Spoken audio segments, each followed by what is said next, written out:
Hello, my name is Jean-François Pierre Levesque, and I am from Paris, and I play lead keyboards.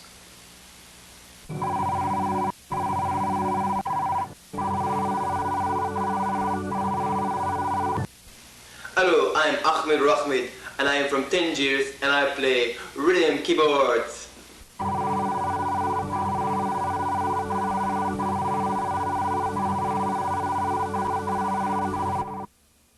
Hello, I am Sprocken Deutschland, and I come from Hamburg, and I play bass keyboards. And we're Hytek! Oh, pleased to meet you. Hey guys, I'm really excited about our next guest, Ahmed Rahmed of the power trio rock group from the Canadian 80s, Hytek. So we're gonna have him on the show. It's really hard to get him. He's very, very famous, and we're lucky to have him. We'll see how this interview goes, and he should be joining us momentarily. Check out my website, brettwoods.com. Buy some artwork from me. I got these buffalo hats, but I got paintings too. I got a painting over here. I got them in all sorts of sizes, all sorts of good stuff. Here's a nice little abstract landscape up for grabs. Message me. This is my 30th show, so we're gonna kick it off hardcore in one moment with Ahmed Rahmed from Hytek. Hello, how are you? Good to see you. Fine, I'm fine. Welcome to the show. Let's get us all queued up here. Put everything on. Yes. Welcome to Breath with Friends, Ahmed Rahmed of the Power 80s group Hytek. It's been a while. I'm a big fan of your music of their mid 80s. I was at one of your concerts in '86. It changed my life. I really appreciate you coming on Breath with Friends. It's Ahmed Rahmed from Hytek, guys. Whoa! Woo! Our 30th show. Yes. Welcome to the show, Ahmed Rahmed. What are you up to? How's everything going? Well, it's been quite a while. I have to tell you, 30 years since 30 years since we had our #1 hit. I Ride the Bus to Your Heart, and almost 29 years since we had the follow-up, The Telephone Is Ringing. But the thing is, Brett, you know, what does anybody do? What does anybody do? I'm making music still. I live in Canada now. I met my wife here. And, you know, that's what's happening. I get contact from my fans sometimes, and it's good to hear from them. But, you know, what can I tell you? You know, making breakfast, feeding the dog, walking the dog, things like that. Nice. Well, can I go back and jump in time with you? Because I want the audience, everybody obviously knows Hytek. Sure. And your power trio group in the 80s, mid 80s, Hytek was just such a it's almost like a chapter in my life. It meant so many things to so many people. Yes. That I mean, can you give us a little bit of a taste of how that experience, having a #1 hit like that so early in your career, and you know, like, give us the early days, walk us through those times.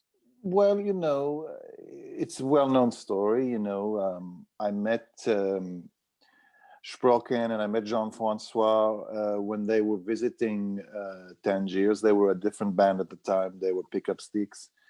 And their drummer had, I guess, got some sort of influenza. And they needed an electronic drummer. And I was playing, you know, the darbuka and the kind of the Moroccan version of the bongos in the streets in the streets of Tangier. But you know, it was something that as a small boy in Morocco that I always saw myself doing. I could visualize, you know, playing for thousands of people around the world, and you know, the fans' adoration and the women that I've loved, and it's something I always saw happening. So it was not surprising to me, and it was everything. You know, you read of a lot of bands struggling and things like that. It just seemed to happen for me. I don't know what else to say. Well, I remember that when you guys were coming up, that Bon Jovi played a part in your career. On you guys had sort of a what was that all about? Can you explain a little more of that relationship? John and I actually met back the stage at the American Music Awards, I believe. It was probably 87, 88, yes.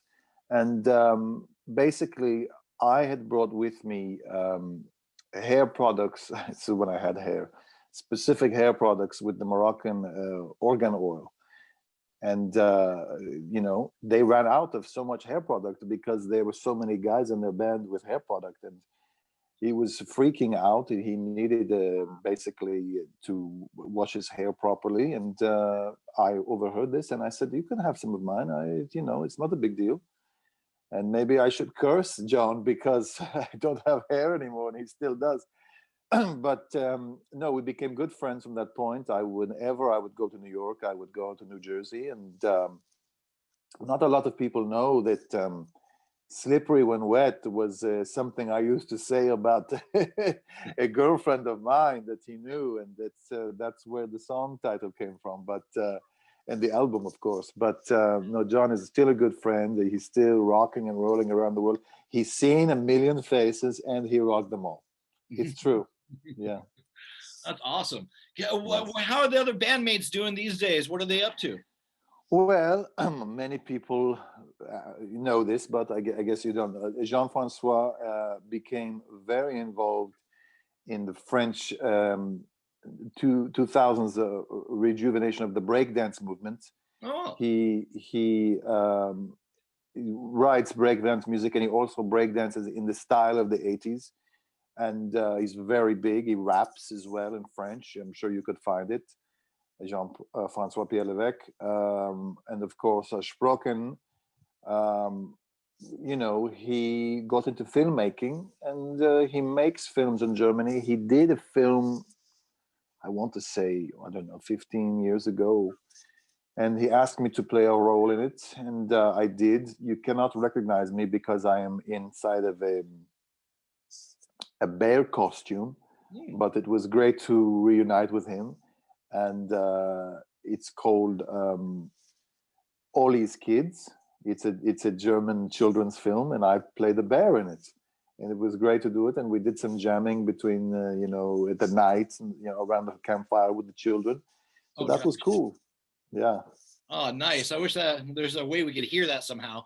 But during this, we're gonna play your video from your #1 hit.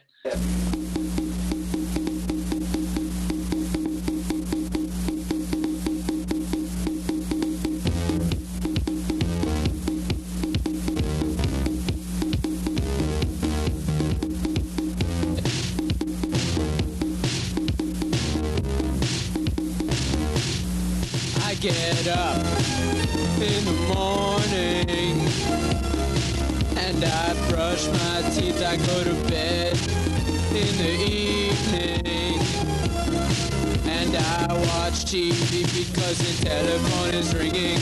Ring, ring, ring. The telephone is ringing. The telephone is ringing. Ring, ring, ring. The telephone is ringing.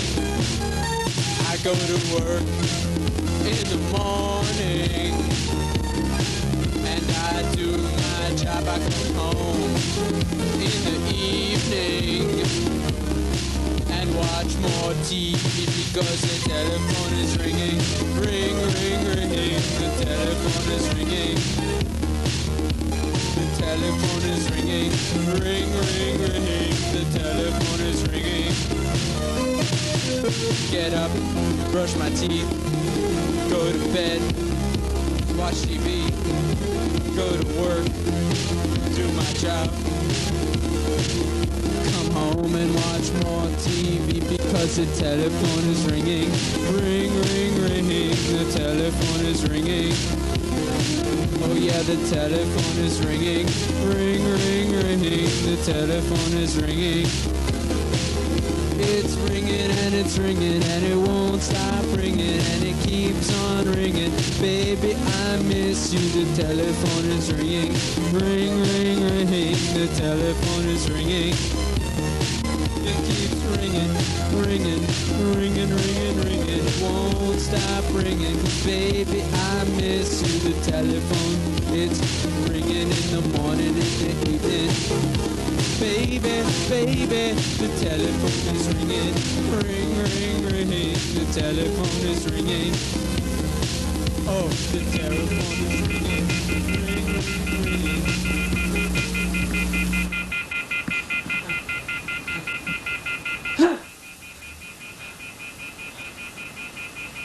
I must have been dreaming.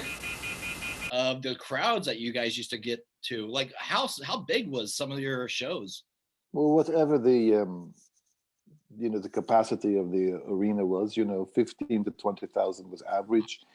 Jeez. We played Rock in Rio. I think it was 60,000, 100,000. I don't even know. I mean, over 25,000 people. It's all the same. It sounds like white noise when you're on stage. I mean, not to be so crass with you, Brett, but you can only sleep with so many women in one night. No matter what. Kareem Abdul-Jabbar will say, you cannot see more than 5 or 6 in a night, even in my good days. But touring, it takes it out of you. When you have a private jet and you bring your friends and your family, it's a little better. But the days on the bus, that's why I Ride the Bus to Your Heart was written about that. Was we are riding a bus to the hearts of our fans, and it obviously struck a chord, so to speak. Did you meet your wife on the road? I actually met my wife. We were shooting a video. It was in around 93 in the Atlas Mountains in Morocco. And we saw this beautiful woman walking on the side of the road, carrying water for her family. She must have been, I don't know, 16, 17, maybe. She was legal when I married her. She was 18 when I married her. But I saw her and I just knew that she would be the mother of my children. And by the way, my son is a musician. He's doing his own music, and you can see it on the Spotify and the SoundCloud, things like that. And he goes by our actual family name. My name is not actually Rahmed, which was to rhyme with Ahmed. My father was a very religious man, and he would not have looked well upon me making music. So I took on the name Ahmed Rahmed. My real last name is Saban. And my son's name is David Saban, and his band is the David Saband, like Saban, but with a D at the end, Saban. Oh, makes so sense. if you go to Spotify, you can hear it. He's very, very talented. Any day he will be getting a record deal. But I don't even think you need a record deal anymore. You do it yourself, Yeah, technology's changed a lot from, we all know how you ripped up the bass and keyboards. But like technology has changed. How do you think your music would have changed if you had the technology that's around today back then? Music is a progression, which is that the music of today only exists because of the music of the previous years and the previous generations. So to say what would I be doing today, I would be doing, the music that comes today, like Drake or people like that, which is it plays upon your knowledge of the previous sound. This idea of the what do you call it, the electronic harmonization, what is that, auto-tune. Oh. This is something not pleasing to my ear, but the children today, if they don't hear it, they don't think it's a real song. So I'm sure I would be doing that. I do not really agree with sampling too much, because you're taking someone else's best bits and then putting it in your own and saying it's your own. It would be the equivalent of me buying, a wonderful lasagna from a restaurant and then putting some garnish on it, bringing it home and saying I made it. I mean, did I make it? Not really. I mean, I did technically, but I didn't make it. Totally Totally great analogy. So what do you have coming up, and like how's your COVID going with your music? Are you making any COVID songs, or is there any No, I inspiration? mean, COVID is just another aspect of self-isolation, which all of us, unless you're a twin, of course, come into this world alone. And most of us leave alone, unless, of course, you die with your twin as well. But uh, COVID is, I have my wife here, my children come to visit me from a distance. I have a dog, I walk, we cook. I made enough money many times over to never have to work again or write another song. And personally, I don't miss it. I mean, I was listed as a co-writer with Jean-Francois and Sprocken, but I didn't really do a lot of the writing. They were very generous to let me do it and to take, a third of the profits. There was talk of doing a reunion tour, but COVID has made that impossible, of course. And have you? What do you think about award shows and like the current state of the music, like award shows? Or do you? I mean, you already received a plenty fair share of those, but like, does it ever get old, or what do you think? Do you like? Do you think it's corporate now, or how do you award shows? Look, I've we've, not me personally, Hytek won so many awards in their career that we lost track. I don't know. We have a house actually that houses all of the awards. I have another property here in Canada, in Vancouver, and if you go in, you can't even walk on the floor. There's so many awards. But you know, your question was, I'm sorry again. Your question regarding the awards. What do I think of award shows? You know, another good friend of mine who passed away a few years ago, Prince, wrote a song in 1982, which is "All the Critics Love You in New York." We never did this for the critics, and the critics never really loved us. But if you get to a certain point and a level, if you make enough money, then the machine of the industry wants to give you something that money can't buy, which is awards, which really it is bought by the money because you've sold so many records or downloads or streaming, as they say today. So I'm not really a believer in, many famous acts have never won Grammys. We never won a Grammy, but we won a Grammy for lifetime work and all that, but nothing for an album because they didn't like us at the time. But later they did like us. So what do you believe, the review then or the review with 2020 hindsight? I don't know. Yeah, it's just amazing how like you out of out of the planet, how like, and you're a Canadian based rock group, how you've affected. No, we were not Canadian based. Oh. I live in Canada now. I'm sorry, you're misinformed. Oh, I'm sorry. We were considered from the Benelux countries at the time for taxation purposes. But, we lived in Hollywood, New York, London, Paris, Brussels. But it's not, music doesn't live or belong to one country. Maybe, Celine Dion is French Canadian, or, Falco was Austrian. But music belongs to the world. I mean, if I said to you, the Bee Gees, where are they from? Where would you say they're from, Brent? I don't know. I thought they're English, right? The Bee Gees are actually Australian originally, and they moved to England as teenagers. So what is I am born in Morocco, raised in Morocco. I went to France. I went to England, Canada. I am a world citizen, and until we understand that music is a world citizen, there will be wars over music. Yeah, as old as time itself. Yes, older than time. What do you have any projects that you want to tell your fans about that you're allowed to talk about? I mean, are you allowed to talk about the old catalog is available. I mean, I don't know if people physically buy records, or maybe you can get a vinyl reissue or a CD. I don't know if people have those players. 8-track for sure not. Cassettes, no. But if you want to stream it, of course, we're there on Spotify and Apple and all those things. Hytek, you can get. There's several compilations of the greatest hits. But I really want to promote my son.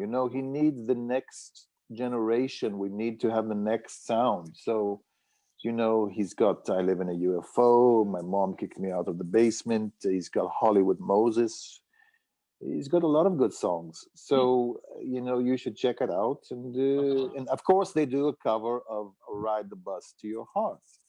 Now, have I been paid for my contribution to their No, but we let it go because he's my son. Do you understand? He's my son. So that's what happens. But I'm thinking of running for office, but Oh wow. is COVID a time to really, shake the hands, kiss the babies? It's not a good time. So could I virtually run my campaign from here in my kitchen, or send out, little Twitter missiles like the Trump? Maybe they will take me down because I say too many, true, beautiful things about the world. I'm not going to create divisiveness. I'm going to create cohesiveness to bring people together. So I maybe I'll get into politics. A lot of people believe that our songs,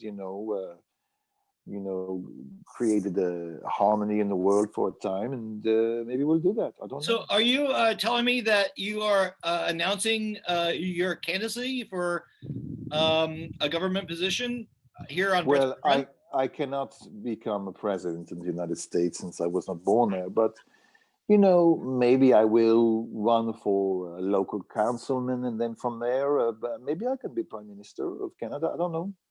I think this is a Brett's with Friends exclusive. I think it's breaking right now. I think we just got some really big fucking news. Listen, I'm just thinking about it. It's not really happening, but it's things I think about. You're asking me what I do and what I'm doing. And I'm sorry, I got excited. Yes. I always like a Brett's with Friends exclusive. So are you doing any artwork, or I know that you like to express yourself? Do you express yourself like with other mediums as well besides? Yes, I do what's called temporary art installations. Many people basically it's difficult during this time of COVID. You cannot see them because it's temporary. But basically, I take fruits, I take vegetables, I take maybe cheeses, grains, and I put them together in a way that it's something you can eat. And it's very beautiful and it's very tasty. So it's a feast for the eyes as well as a feast for your belly. So a lot of people call this cooking, but I call it temporary food art installations. So you look at it for a few minutes before you digest it or put it in your mouth. And when you are taking away the pieces, you are slowly reducing it. You are deconstructing the art as you are consuming it. It's really the next level of art. I'm hoping to take it on the road when people will allow me to. Wow, that sounds huge. It could be a really big deal. Yes. Wow. So, what do you want to see coming up in the future? Like, we got like 10 minutes to kill. What do you, are there, because I know that you've done so many interviews. I don't want to ask you questions that you've already been asked before. So, listen, Brett, every question has been asked before. Don't think that it is, we're recreating the wheel here. Whatever you want to know, I'll answer for you. What did I have for breakfast this morning? I had a muesli with goat's milk and some brown sugar, and I had a wonderful glass of room temperature water, because you should not drink more than room temperature. It's too difficult. Chloe, can I ask you what your workout routine is? My workout is I will stretch for 15 to 25 minutes in the morning, listening to Moroccan music. Then I will take a lover, a woman who wants to, people, they message me and I will make love with them for, 45 to an hour. And then I will take a steam in my sauna. So it's a good workout every day. Sometimes if there's two women, I will service two in a day and also get a good workout, double workout, gets the heart rate up good. And what about desserts? Do you eat desserts or chocolates? Well, chocolate is a natural aphrodisiac for people, and some people say it takes the place of sexuality, but I have enough sexuality to be able to have chocolate. I like to finish a meal or a sexual workout session with maybe a bonbon or something like that. It has to be real milk chocolate. It cannot be artificial or that, because it doesn't have the same nutrients and such. But chocolate is important. I agree. We have, of course, we have the album, The Chocolate Experience, which is you're referring to. So yes, that was, I'm revealing now to you, the chocolate experience is really about the sexual experience. Nice. And I don't know if it's true or not, but was there like talk of a biopic of Hytek? I think Yes. Ron Howard was gonna, I don't know. They talked about it, but you know, we wanted to tell the story of the truth. And Ron Howard and Brian Grazer, the very wonderful filmmakers, they wanted to make something akin to the Bohemian Rhapsody, which is very, how do you say, for the PG-13. Okay, the great years of Hytek is not suitable for PG-13. It's not suitable for a rated R or a triple X or whatever. It is 26X.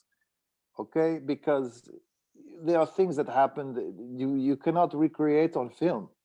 You know, people would not believe that we had a room of supermodels having an orgy on top of themselves with another room of supermodels from the other room. It's just the cost. They would not be able to do. You just cannot do it. So unless we do it, maybe they can do it with CGI. I don't know, but the level of hedonism and what we were doing is not for the faint of heart or for children for that matter. So unless we can do it properly, I don't want to do it. You know? Yeah. And yeah, who could play me, standards. really? Who could play me? Maybe if my son, you know, got to a place where I trusted his acting, he could portray me, but no one else could portray Ahmed Rahmed. Of course, there's only one Ahmed Rahmed. Yes. Well, this has been really fun. I mean, I wanted, was there, did you ever meet Bob Dylan? Bobby Dylan. Of course, we met Bob. Bob, just as Bob went electric in the 60s, we were the ones that helped him go synth.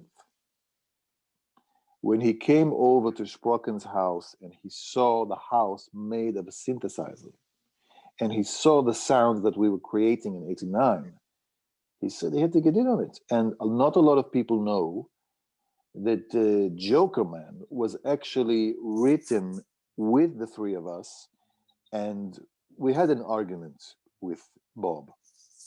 Basically, I said to him, if you're going to give us the proper writing credits on the record for Joker Man, you also have to give yourself the proper writing credit, which is Robert Zimmerman. Now, he said he did not want to do that, and we came to fisticuffs. And a lot of people don't know this, but Robert can really defend himself. He was a brown belt jiu-jitsu, I believe. So he put me down quickly, and we called it at that. And we said, you can have it. We don't need it. And Joker Man came out as Bob Dylan, but I want people to know that we wrote it with him, and his real name, of course, should be credited. Robert Zimmerman. Yeah, totally. And as we're leaving, we got a few more minutes left, but I want to just quickly talk to you about your friendship with Michael Jackson. Was that just a rumor, or did you know this guy? Did you guys rock out in the day? Look, when you achieve the level of success or notoriety or fame that someone like Michael or we did, you don't have a lot of people on your level that you can relate to. That is why famous people become friends with each other. It's not that you have so much in common growing up, it's what you have in common at that moment. Look, Mike could not leave his home unless he was in a disguise, which also I would do with him. We went to Disneyland many times in disguise. He would be an old man, I would be an old woman, and we hung out. And of course, Bubbles was a good friend, and all the children that Michael had around him. It was an interesting time. I was very saddened to hear his passing. We lost touch around Blood on the Dance Floor because he wanted me to do some drum tracks, remixes, but I said it's not for me. I did not think it was good. I did not think it was a good song. And instead of sullying my career with songs like that, I said, Michael, I don't want to bring down the name of Hytek with a lower Michael Jackson, not impersonation, but it was like a facsimile of a Michael Jackson record, Blood on the Dance Floor. So that is the reason. But we were very tight in the 80s and the 90s. And, we spent a lot of time together. But that's friendships, and I'm sad that we didn't reconnect before his passing. It was very sad. Yeah, him and Farrah Fawcett died on the same day. Farrah was another love of mine. I don't know why you're bringing that up. This stream of consciousness, it just happened. Yes, you're completely correct. And I had to choose between two funerals at the time. And as it happened, Farrah Fawcett died on the same day, and their funerals were on the same day as Michael Jackson. So in honor of her children and her current husband, I decided that I would attend her funeral instead of Michael's funeral. But it's not that I don't love him any less. It's a different way. We had a relationship, Farrah and I, for a few months back in, I think it was 97, I think. What was Farrah Fawcett like? I mean, that's like the Marilyn Monroe of our generation. I mean, that's got to be special. You look. That's special. Can we talk about it? We can talk about it, but Farrah she was a troubled woman. It's hard to believe because she's so beautiful. We see pictures, but she never saw herself as beautiful because her mother always told her that she was fat, that she was ugly. And she was always trying to disprove this from her mother, and which is why she became an actress, and the world saw the beauty, but she never saw it. So she would always say to me, oh, I'm so fat, I'm so ugly, no one will love me. And I would love her, of course. But a lot of people also don't know that we shared a passion of reupholstering furniture. And I will never forget laying that material on the furniture with her, really. Wow. Well, thanks, man. That was really special. Thanks for sharing that Farrah Fawcett moment. I look forward to seeing more of your new stuff that you can't talk about right now. Is there anything that you'd like to leave your fans with? Take your time. And I mean, you haven't really you don't really do too many interviews, so I don't know. What I want to say to my fans out there is, just because you don't hear from me, just because I don't put out music, I still love you, and you are very important to me, every one of you. And for you and you and you and you, happy birthday, happy Valentine's Day, happy secular holiday that you want to spend, and much love to you and your family and your children. I don't read all of the millions of messages every month that I get. Occasionally I'll read one or two and respond, but it is me. I do love you. And even though I cannot promise no music, you can enjoy the old songs again and again. And it's always new to a new generation. And we hope that you love them. Brett, I want to say thank you for calling and doing this interview. It really brings me joy. It's good to see you doing well. And hopefully we will reconnect again when we are both in Hollywood. And maybe we'll get you on a recording. Not promising it'll be a recording, but... Well, that would be a dream come true. Yeah. Well, I know that you don't do interviews, so this is a special 30th edition episode of Brett's with Friends, and I can't be more pleased as Peach that you came on the show. And I know a lot of your fans. I'm a fan. I'm a fanboy, so I really appreciate it, and I wish I could hear the stuff you're creating 10 years from now or 5 years from now. I wish I could hear it right now. So I'm just going to have to wait like everybody else. and just hope and pray that we can see some. I don't know. I'm giddy. Thank you very much for being on the show. This has been, you made the 30th episode very special. My pleasure, Brett. All right. Be well. Thank you. Give your love to your family and your friends. Be safe over there. Anything about like wearing masks? Are they wearing masks over there? Please wear a mask. I wear a mask. And check out my son's album, The Davidsa Band. Check it out. All right. All right. Well, on that note, we'll wrap it up. Thank you so much. Have a great night. You have everybody in Canada my love. Thank you, Rahmed. Be well. You hang up first.